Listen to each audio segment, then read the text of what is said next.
April 27వ తేదీన వరంగల్‌లో BRS రజతోత్సవ సభను నిర్వహించాలని భావిస్తున్న క్రమంలో పోలీసులు అనుమతి నిరాకరించడంతో బీఆర్ఎస్ నేతలు హైకోర్టును ఆశ్రయించారు.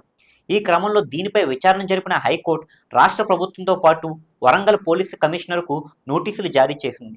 సభకు అనుమతిని ఎందుకు నిరాకరించారో పూర్తి వివరాలు సమర్పించాలని కోర్టు ఆదేశించింది.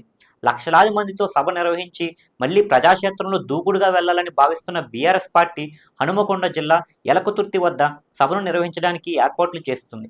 అక్కడ రైతులతో మాట్లాడి నో అబ్జెక్షన్ వినతి పత్రాలు తీసుకుంది.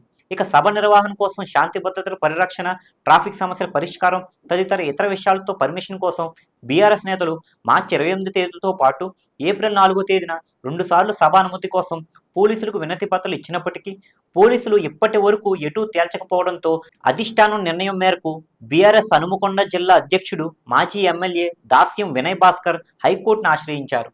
ఈ క్రమంలో హైకోర్టు నిన్న విచారణ జరిపింది. ప్రభుత్వ తరపు న్యాయవాది సభకు అనుమతి ఇవ్వడానికి ఇంకా కొన్ని అంశాలను పరిశీలించాల్సి ఉందని, ఇంటెలిజెన్స్ నివేదికతో పాటు శాంతి భద్రతల సమస్యలు, పార్కింగ్, స్థానిక పరిస్థితులను పరిగణనలోకి తీసుకోవాల్సి ఉంటుందని తెలిపారు.